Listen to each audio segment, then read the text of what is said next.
সম্মানিত হাজিরিন, সম্মানিত উপস্থিতি, আমার কথাগুলো দিল দিয়ে বোঝার জন্য চেষ্টা করুন। আল্লাহ তাআলা পবিত্র কুরআনুল কারীমের সূরা কলম এক আয়াতের মধ্যে আল্লাহ তাআলা বলেন, ওয়া ইন্নাকা লাআলা খুলুকিন আযীম।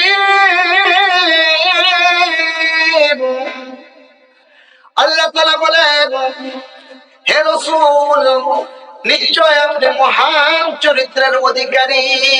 সুবহানাল্লাহ। ভাইরা আমার, কেমন নবী আল্লাহ তাআলা আমাদেরকে দান করলেন, কেমন নবীর উম্মত আল্লাহ তাআলা আমাদেরকে বানালেন, যেই নবীর সার্টিফিকেট, যেই নবীর চরিত্রের সার্টিফিকেট স্বয়ং আল্লাহ তাআলা কোরআনের মধ্যে দিয়ে দিলেন। সুবহানাল্লাহ।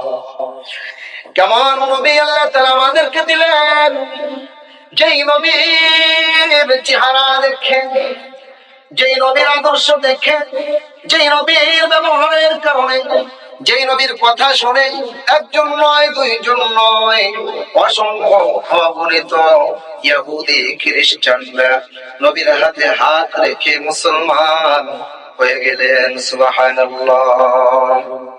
সম্মানিত উপস্থিতি, শুধুমাত্র একটি উদাহরণ আপনাদের সামনে আমি পেশ করব। আল্লাহ রাসূলের আদর্শ, আমার আপনার নবীর সিরাত, আমার আপনার নবীর চরিত্র বয়ান করে কোন মায়ের সন্তান শেষ করতে পারবে না। শুধুমাত্র একটি এক্সাম্পল, শুধুমাত্র একটি উদাহরণ আপনাদের সামনে আমি পেশ করেছি। একজন ইহুদি আমার আপনার নবীকে পরীক্ষা করার জন্য, আমার আপনার নবীর ব্যবহারকে পরীক্ষা করার জন্য, আমার আপনার নবীর চরিত্র দেখার জন্য, আমার আপনার নবীকে পরীক্ষা করার জন্য নবীর কাছে গেলেন। ওই ইহুদি নবীর কাছে গেলেন, বললেন, হে মুসলমানদের নবী, আমি আপনার মেহমান হতে চাই, আমি আপনার ঘরের মেহমান হতে চাই। যখন নাকি ওই ইহুদি এই কথা বলল, তখন আমার আপনার নবী সাথে সাথে বললেন, অবশ্যই আপনি আমার ঘরের মেহমান হবেন। যখন নাকি কথা বললেন, ওই ইহুদি নবীর সাথে নবীর বাড়িতে চলে গেলেন। কিন্তু ইহুদের দিলের মধ্যে, মনের মধ্যে মেহমান হওয়া চিন্তা নয়। ইহুদের মনে মনে চিন্তা যে মুসলমানদের নবীকে কিভাবে কষ্ট দেওয়া যায়, নাউযুবিল্লাহ। এই জন্য ঘুরিয়ে ফিরিয়ে বললেন যে আপনার মেহমান হবে, আপনার মেহমান হবে, কিন্তু মুসলমানদের, আমাদের নবীকে কষ্ট দেওয়া হলো তার মূল উদ্দেশ্য। নাউযুবিল্লাহ।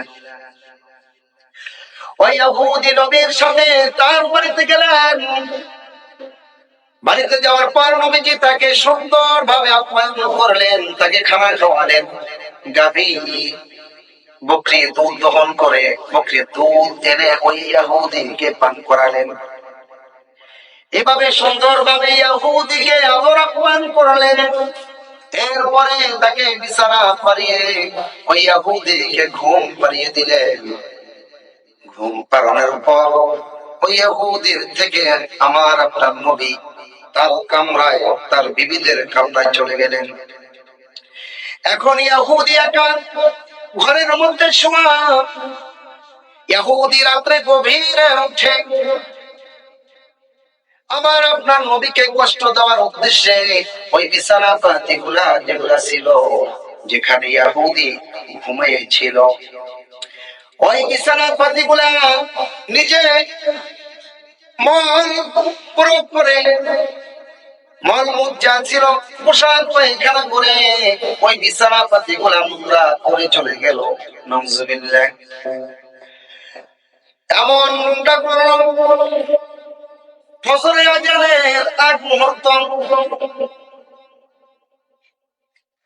সুবহে সাদিক হবে ভাব, তখন ইহুদি আমার আপনার নবীর ঘর থেকে ওই নোংরা কাজ ফেলে রেখে বিছানাটা কি নোংরা করে নবীর কাছে না জানিয়ে আমার আপনার নবীকে না বলে ওই ঘর থেকে বের হয়ে গেল। যখন নাকি আমার আপনার নবী ওই ইহুদীকে উঠানোর জন্য ডাকাডাকি করলেন, দেখেন যে বিছানা পাতি একবারে নোংরা, একবারে বাজে অবস্থা হয়ে আছে। আমার আপনার নবীর কি ব্যবহার, আমার আপনার নবীর কি চরিত্র, কি আদর্শ! এই বিছানাপাতি নোংরা দেখে সাথে সাথে আমার আপনার নবী বললেন, হায় হায়, আমার মেহমান গেল কোথায়, আমার মেহমান গেল কোথায়? মেহমানের হয়তো বা রাত্রে অনেক কষ্ট হয়েছে, সুবহানাল্লাহ, মেহমানের হয়তো বা অনেক কষ্ট হয়েছে, না বলে আমার কাছে না বলে চলে গেল কিসের জন্য? অনেক কষ্ট হয়েছে, আমি তার খোঁজ খবর নিতে পারি না। এইরকম নবী আফসোস করতেছে, আফসোস করতেছে। কিন্তু ওই ইহুদি একটি তরবারি ছিল, একটি সূরা ছিল, একটি তলোয়ার ছিল, ভুলে নবীজির ঘরের মধ্যে রেখে গিয়েছিল। এখন ইহুদি বাড়িতে যাওয়ার পর মনে পড়লো তলোয়ারের কথা, ওই ছুরির কথা, সূরার কথা, এখন কিভাবে আনবে নবীর সামনে, কিভাবে যাবে? ওই ইহুদি মনে মনে ভাবতেছে, নবীর বিছানা পাতি এত নষ্ট নোংরা করে ফেললাম, নবীর সামনে কিভাবে যাই? লজ্জা বোধ হচ্ছে ইহুদির। ওই ইহুদি তলোয়ারটা কিভাবে আনা যায় সে চিন্তা করতেছে। এদিকে আমার আপনার নবী ওই তরবারিটা নিয়ে ইহুদির বাড়ির দিকে রওনা। ইহুদি ও নবীর বাড়ির দিকে রওনা। ইহুদি রওনা হচ্ছে, ইহুদি রওনা দিয়েছে, আমার আপনার নবীও রওনা দিয়েছে। দুইজন দুই দিক থেকে আসতেছে। এমন সময় পথে মধ্যে এক জায়গায় দেখা হয়ে গেল। যখন নাকি ইহুদিকে দেখলো আমার আপনার নবী, নবীজি দেখে সাথে সাথে ইহুদিকে বলল, হ্যাঁ ইহুদি ভাই, হে ইহুদি ভাই, আপনি আমার কাছে না বলে কেন চলে আসলেন? হয়তো বারাতে আপনার খোঁজ খবর ঠিক মতো নিতে পারি নাই, আপনার অনেক কষ্ট হয়েছে জানি, এই জন্য আমার কাছে না বলে আপনি চলে এসেছেন। আমি আল্লাহ তাআলার কাছে ক্ষমা চাই, হে ভাই আপনি আমাকে মাফ করে দিন, আপনাকে আমি অনেক কষ্ট দিয়েছি, আপনার খোঁজ খবর নিতে পারি নাই, আল্লাহ তাআলার কাছে মাফ চাই, আপনার কাছে মাফ চাই।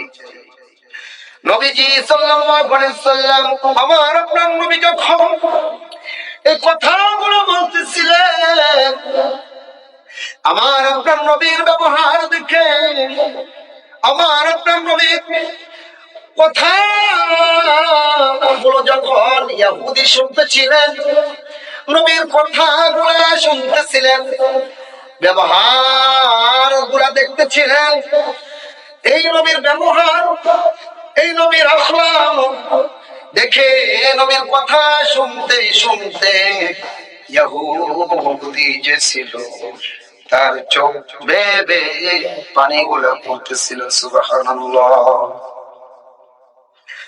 ইহুদি বলতেছিলেন, হে মুসলমানদের নবী, হে মুসলমানদের নবী, আসলে তো আমি আপনাকে শুধু পরীক্ষা করার জন্যই এই একটি কৌশল অবলম্বন করেছিলাম, আপনাকে যাচাই বাছাই করার জন্য, আপনার চরিত্র দেখার জন্য, আপনার ব্যবহার দেখার জন্য, আপনার কে একটু পরীক্ষা করার জন্য আমি আপনার মেহমান হয়েছিলাম। হে মুসলমানদের নবী, হে আল্লাহর রাসূল, আর দেরি করবেন না, আর দেরি করবেন না, আমি আপনার ব্যবহারে সন্তুষ্ট, সুবহানাল্লাহ, আপনার ব্যবহারে আমি সন্তুষ্ট, আমি এই পরীক্ষা নিয়েছি, আপনি পরীক্ষায় পাস, আর একটু দেরি করবেন না, আর একটু দেরি করবেন না, ওই ইয়াহুদির চোখের পানি পড়তেছিল আর এইসব কথাগুলো বলতেছিল। হ্যাঁ মুসলমানদের নবী আর একটু দেরি করবেন না, আর এক সেকেন্ড তো দেরি করবেন না। এখনই এই মুহূর্তে আমাকে আপনি কালেমা পড়িয়ে আমাকে আপনি মুসলমান বানিয়ে দেন। সুবহানাল্লাহ, সুবহানাল্লাহ। মুসলমানদের নবী, আমাদের নবীর আখলাক, আমাদের নবীর চরিত্র এত সুন্দর। সুবহানাল্লাহ।